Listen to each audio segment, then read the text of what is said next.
ganito ka-chaotic, walang kaplano-plano. Magaling lang sila doon sa paggagawa ng mga ganitong write-up. Do not generalize, please. Ang libro ngayon na supplementary pa pala. Itong modules na ang principal, ganun ba? Dati, ang libro, yung essential, yung supplementary materials, dito yung mga modules. Yung budget ninyo for modular, magkano, madam? For first quarter and second quarter, what is your budget?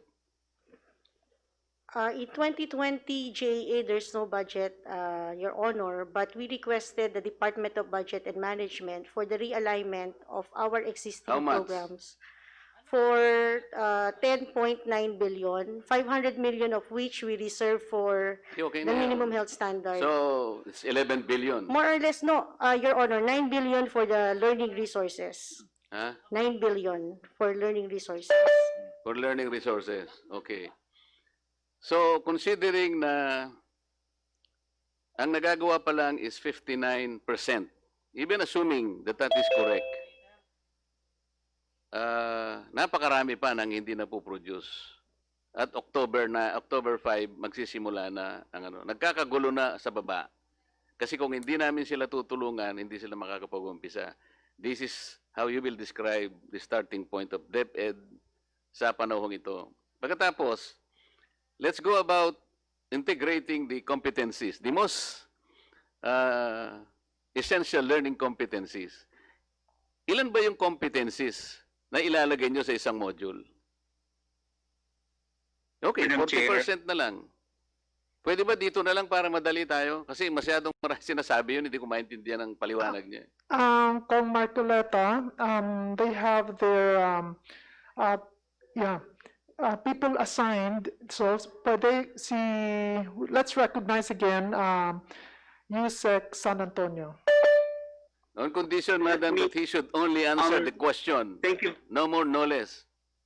Thank you very much, Madam Chair. Let me just reiterate that when I said 59%, it's the target learners that will receive SLMs.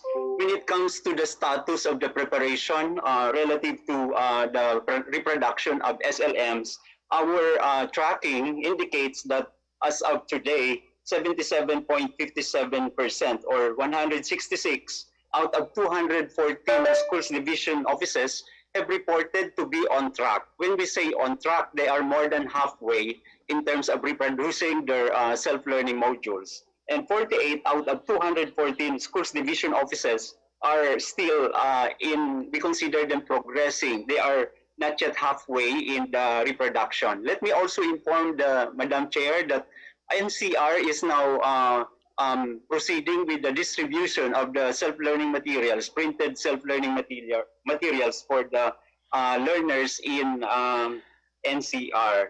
There are also regions that have also been able to report that they are like on track 100% in all their divisions, like Caraga, Region 2, Region 4A, Region 4B, Region 9, and Region 12. This is according to the reports submitted to us by the regional offices. Madam Chair, I have a problem with the way this USEC is answering. It's too long and it is not even responsive. I am only asking how much is the budget for the SLMs?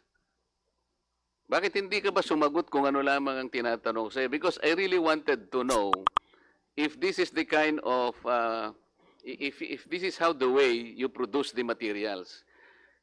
Can you imagine, merong nagre-risograph, merong nagpo-photocopy, there is no definite, there is no standard way on how you're supposed to produce this, on how you bind this. Paano nyo iba-bind ba ito? Ilang bang competencies per student from K to 12? How do you intend to do this? Ang dami mo kasing kinukwento eh. But we are confused kung paano kayo mag-start. For example, ayaw nyong gumawa ng libro. Gusto nyo modules. Okay, nasa sa inyo na yan kung gusto nyo gawin nyo.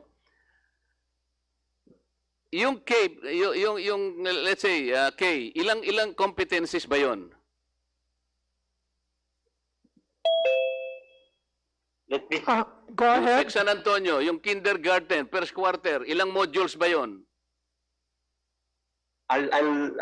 sorry, Madam Chair, I've not memorized all the numbers. I'm not very good in memorizing Kaya tayo numbers. nagsisimula itong But ganito eh. my ASE can help me provide Alam mo, the exact numbers kindergarten, requested by 10 ang Congressman modules.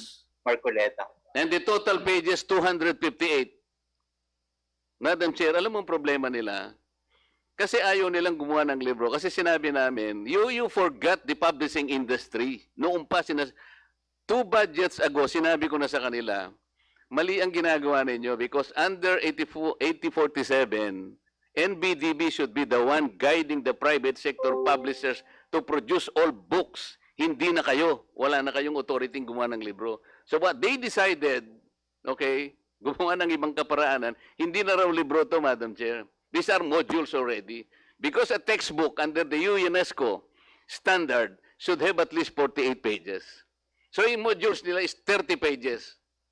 Okay? Pero kapag pinagsama-sama mo, for example, yung kindergarten, 10 modules. Ngayon, kung gagamitin po yan ng estudyante, for how long that this student or pupil or learner will be able to take advantage of this one module nang hindi niya masisira, like a book. Tapos magpapalitan sila because there are 2 students that will share one module. Eh kung hindi naman kasing photographic memory ni Congressman Ted Daresco yung bata, paano ibibigay mo sa kanya? Hindi niya na maintindihan niya ganun. It should be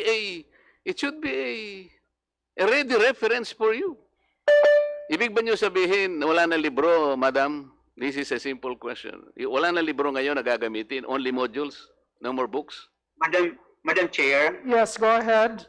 Yusek, I think it was very clear earlier that we mentioned that textbooks will still be used as supplement to the learning materials or resources that we have prepared. So Let me also reiterate what I have mentioned earlier, that the most ideal learning resource for distance learning delivery modality, as far as we educators know, is the use of self-learning modules because it provides all the instruction. It allows the learners to actually interact with the materials, especially if they are capable of doing independent learning. Can I cut you? Yes, we will be still using the books, especially if the kids will be doing TV-based instruction or radio-based instruction, or even online, they can still refer to the books. We have mapped them against our most essential learning competencies. Sinasabihan na nga. Ang tinatanong ko lamang sa iyo, Yusek San Antonio, is this. Ang libro ngayon na supplementary pa pala? Itong modules na ang principal, ganun ba? Dati, ang libro, yung essential, yung supplementary materials, dito yung mga modules. Pero ang nangyayari kasi ngayon, ito yung problema natin. Madam Chair, ang gumagawa na ng modules, teachers, hindi po nila trabaho yun eh. Ang teacher po magtuturo yan. Yan ang pinaggagawa nila ngayon, no? Pinaggawa nyo ng module. Sila nagpo-photocopy, sila nagbabound ng mga libro. Isip-isipin nyo, para lang mag-prepare na sana sila sa kanilang pagtuturo. Sila pa ang ginawa ninyong okupado sa paggawa nito. excuse me, DS Marcoleta, can you please wrap up? Your 12 minutes is about to end. Madam Chair, let me point out that the development I have no teams for the questions to you, self-learning Yusek modules San are primarily our supervisors and master teachers. Can you We stop understand that in some areas, those teachers who have been found to be competent in contributing their expertise so that we can develop the self-learning You modules, we're you allowed cannot to take generalize, part. Yusek The instruction we gave San was, Antonio. Please do not generalize. Do not generalize, please. Madam Chair, I was sharing the issuance that we have made. How many? It's primarily How for much is your the budget? experts, How much is your etc. budget for books this year? Madam Chair, I think I've been very clear in saying that the most ideal What learning is your resource budget for distance books learning this is the year? use of modules. Excuse me, I've not found a What place is that your utilizes- budget for books this year? That is excuse the me, question. yes, DS, maybe Yusek An can be, would be the better person Sabi to ko nga answer dito na lang, that. pinipilit kasi. Finance yan eh, so kay, under yan kay Yusek Ana. Here, Yeah. Madam. Sa finance po, ang ating textbook and other instructional materials is 963 million for this Okay. year. Next year, It's the same level, the Your same. Honor. Okay. But you didn't procure any book this year, right? Alam ko eh. I investigated. Your Honor, I will have to refer to the Undersecretary or ASEC in charge of the procurement on that. Mine is finance. Wala po. nga kayong pinrocure eh. Where is the procurement officer here? Did you procure books for this year?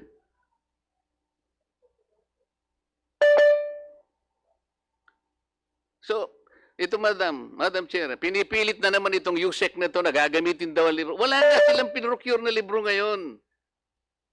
Ganito ka-chaotic, walang kaplano-plano. Magaling lang sila doon sa paggagawa ng mga ganitong write-up. DS, your time is up, but just make your last statement before we move to the next interpolator because we still have the DICT. Kasi I cannot connect this, Madam Chair. For example, yung sa mga laptop, yung computerization. I started initially earlier, sinasabi ko kay Yusek Pascua, yung iyong circular 620-0030. Ano bang nangyari ba sa yearly nating computerization, yung e-classroom natin, every year, meron tayong procurement ng napakaraming laptop, ng PCs, and so on and so forth. Every year, meron kang budget na 1.5 billion to 5 billion. Meron kang computerization program para sa DepEd. Nasaan na yung napakaraming PCs, thousands of PCs? Bakit hindi ito na-integrate over the years? Hanggang sa gumawa ka pa uli ng circular, okay, sinabi mo rito, this is the specification for the procurement of PCs. Ang iyong circular mandates only 2 brands. Pati yung specification niya, iisa lang ang color. Madam Chair, can you imagine that? Napakamahal nitong it's an average of 5,000 to 6,500 per unit. Hindi siya ordinary. Samantalang meron kayong makukuha between 3,000 to 3,500 and you can supply most schools. So, how did you integrate now the computerization in the department over the years? And you have to procure so many computers with specified brands. Hindi ko maintindihan to. Kung halimbawa, Madam Chair, ito meron siyang nilagay. Ito yung sinasabi mo kanina, 500 for teachers, 500 pesos for teachers, merong 10 gigabytes bandwidth capacity. Sa estudyante naman, 300 for students, 6 gigabytes capacity. Can you imagine kung magkano ang postpaid and prepaid na may invest mo rito? A municipality like the municipality of Kong Ted Haresco is probably better to improving its own Wi-Fi at masusuplayan niya lahat ng eskwela dito. Siguro with the radius of 5 kilometers away from this. Hindi ganito, Madam Chair. I'm really I am not a technical man pero siguro simpleng system lang ito makikita eh. Pagkatapos meron na naman kayong budget for ito na naman modular 15.2 billion next year. Why are you going to waste this? Sa libro 963 million lang. Ito ginamit na ninyo 9 billion hindi pala nabigyan lahat. Ngayon meron na naman kayong 15 billion. Why don't you go to books? Ayaw ninyo because ayan, private sector publishers. Nasaan yung pinangako ninyo that the National Book Development Board should be reverted to the office of the President? Where are the guys? Nangako sila sa akin 3 years ago. Nagkaroon kami ng Zoom. Excuse me, DS. Ano na lang ito. Po, kasi Madam, 15 minutes na kayo. I have to ask for your permission. Kasi nandito si Jose Kumali. I can remember, nag-Zoom kami, I think July. I engaged at least 3 or 4 USEC para lamang ayusin namin yung national book publishing industry.